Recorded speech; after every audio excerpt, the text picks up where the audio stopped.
So I'm going to make a skib here that I call a Joyce country base, and I learned it from my neighbour Tommy many years ago. So the first thing I'm going to do, I have gathered my base sticks, 8 in all, and here are the 4 thicker ones. Within that group I've selected the 2 thickest of all that I think will split the cleanest. So I'm going to begin with this rod. I want the belly facing downwards like this. So I split it with my bodkin, like so, and press it down. So that's a reasonably clean split. Here's my next one. So that's sitting fairly cleanly, but sometimes you might have to roll it a little bit like that with your finger and try to get a clean split. The clean split matters here, because if the split is not clean, you might have to demote a middle rod to the edge, and I'll explain that a little bit later. So here is our 3rd rod for splitting.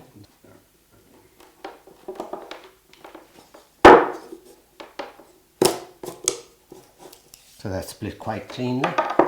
And my 4th rod, and I'm staggering the butts. So if the butt was there first time, it's on this side the next time. So again, preventing the rod from rolling.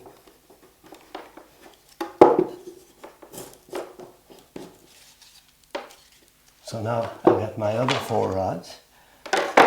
You could put a point on these, but it's not really necessary, because usually you can put your bodkin in to open it up so that the space is open like that.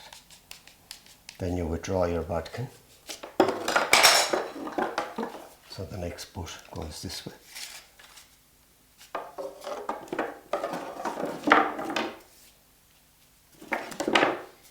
And this way.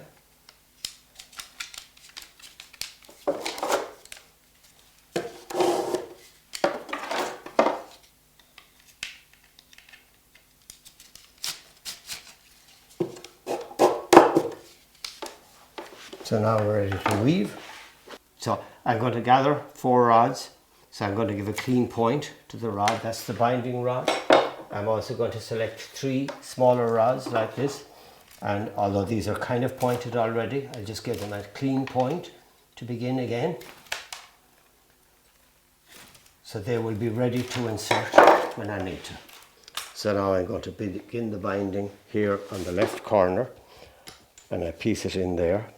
And I allow the bush to peep through just a little and hold that with my thumb. Give this rod a tiny little twist like that. So over, under, over, and under, and reverse, over, under, over, and under. So you have a complete binding here and also underneath. So now once the binding is finished, I'm going to open these out like so and allow the binding to go around it. So that is circling around that one, and then this one as well. And I like to put my thumb around there to support the rod. So I like to try to get this set fairly early on. That's too open. This would be too closed. Somewhere about there is ideal. But it is something you can adjust as you go on. So the greater the extent to which you pull, the more you draw those together. So I'm looking for a space of something about like that. So again, a turn.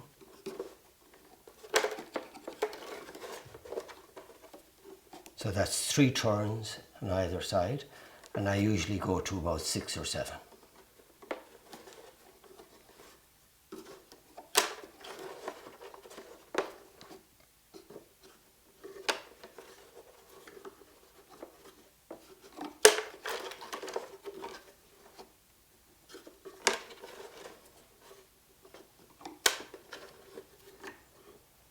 So that's 6 turns, and I think I'll let it rest there, and I'll rotate my basket.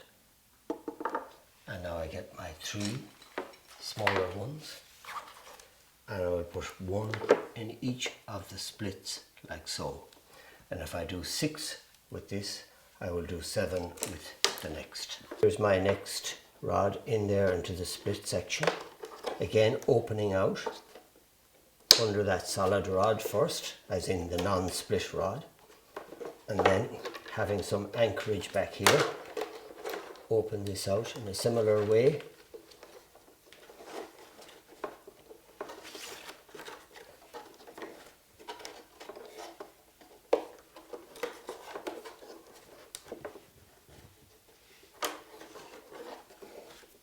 And again, trying to get a roughly even opening out.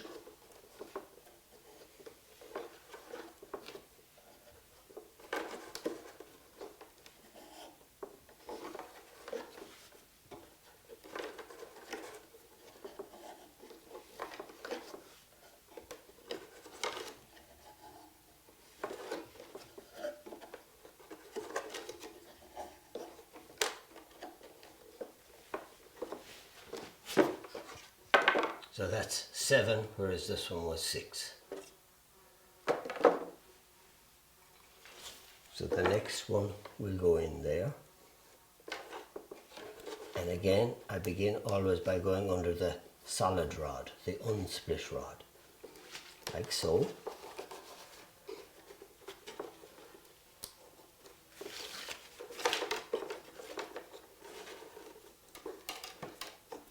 So although my hands cover a little bit what I'm doing there, that's essentially to try to force the two rods, the two base sticks, into the position that I want them in.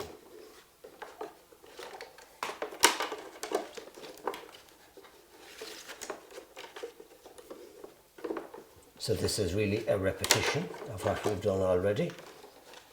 And again, I'll wind this out to 7 turns.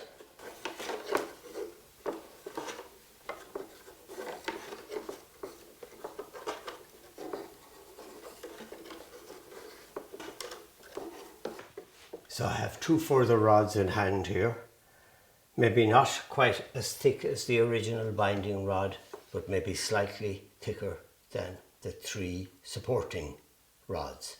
So I'm going to begin where the binding rod ended, which is where we've only 6 turns, everywhere else is 7.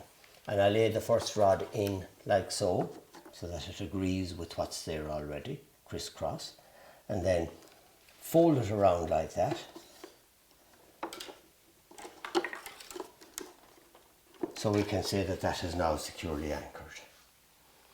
Then the second rod is introduced there, so that we're now in a position to begin pairing. Tá mar gona chuir an darna slafas deachan seo, an is gona bhfuil muid an fiochan gá slafa dhéanamh inis. One other thing I would usually like to do is I would try to draw these a little bit beyond northwest, a little bit more towards west, because I want the solid rods to open more than the split rods.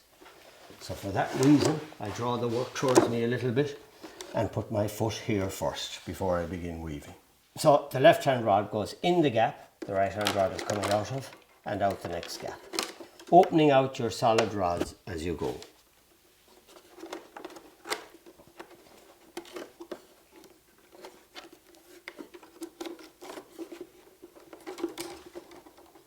Once you've done that much, you can rotate the basket so that the new work is always between 10 and 2, or between west and east.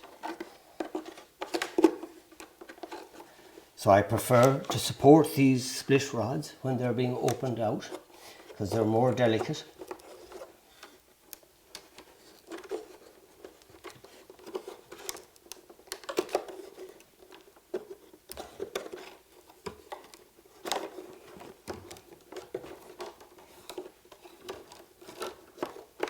And again, move on.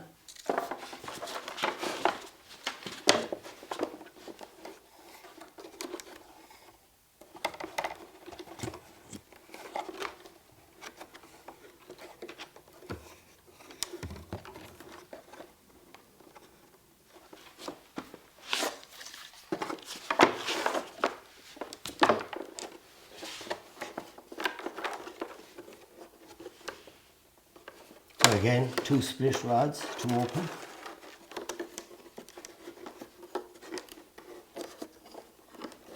And now we're back to where we began the binding. And the rods must be long enough to do at least 2 or 3 weaves after that before you would think about joining. And thereafter it's the same as any other base. You're doing pairing, or as we say, a squigga, fiocon go slot. So from now on, of course, you could take your base up on your lap or sit, and you just continue to pair in the normal manner. But before you would do any of that, you would have a look at it and make sure that it's quite circular. You can adjust things by compressing if you need to, you know, by beating down with the wrapping iron wherever you need to. Tugum kishog duhioiguk or show. I call this a Joyce country base because the last person alive that I know of making it in the country was my neighbour Tommy on Tommy.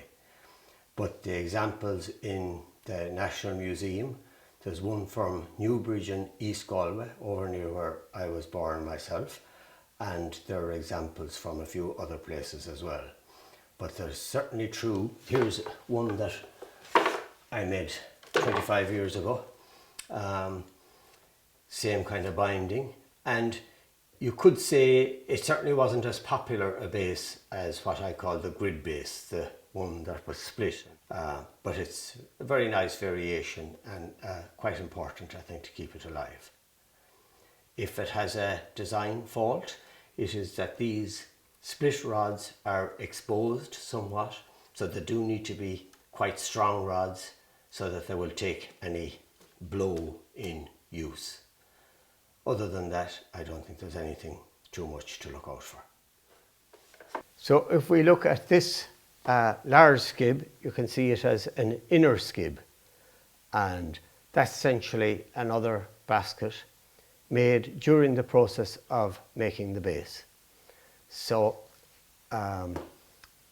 you wouldn't put it on a basket of that size normally. It needs to be a kind of a decent size skib to justify having an inner skib.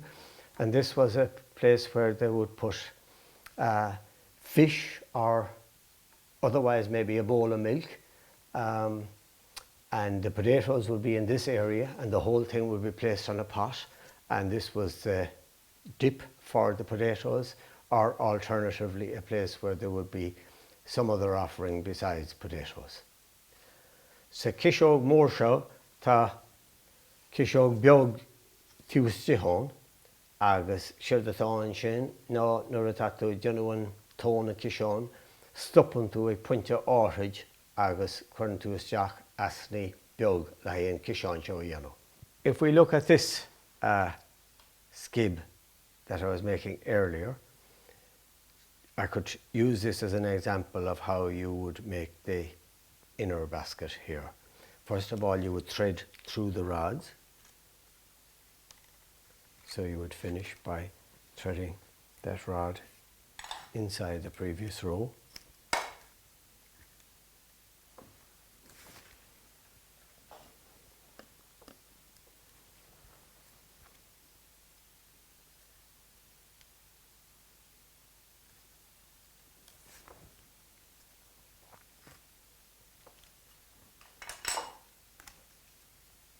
And similarly with this one, inside that. Usually when I would do that, I would take them a second time.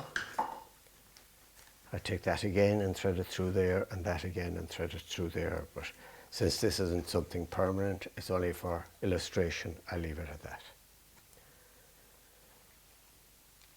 Then you would insert your uprights. I've just prepared a few of these. You'd probably put 2 in a location like that. I thought I had sliped that, but it's not. These rods aren't ideal, but they'll just do for the illustration. And you would probably put 1 there,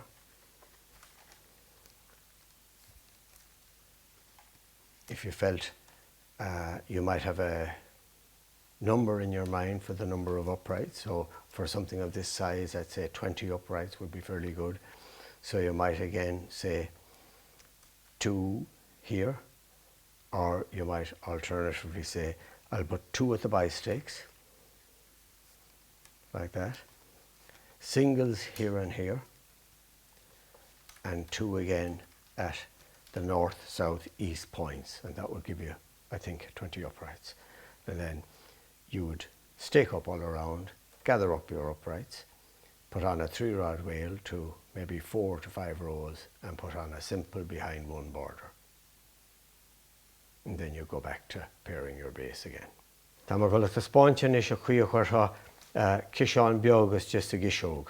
So tá bir chuirtha or seo hana féin. Beidir go meach na slataí rúne beag níos láidir ná sin, ná seo ach níl an seo ach mar hampla, mar ní mar golda dhéanú, níl díreach an ach é spáint. Chuirtha mar péir an seo, áte bhfuil a slat breise, péir an sin, agus péir an sin. Chuir an single an seo, cean an hain. Beidir go gurb mar péir a rís an seo, agus an sin, single an sin, péire agus mar sin de harta lí. Ní bheoch an an sin, ach iad ardú níos mar sin, agus tá idir éadrom san ní orm an casú ceart seo a dhéanú, tá tún an é sin a dhéanú. Agus chuir ceangal nó húp beag orthu, agus an sin chuir seocht beidir 5 ró buine 3 slát, agus an sin caisín siimplí, beidir caisín ceithre féire de hir de ceann, as dhéanú sé sin.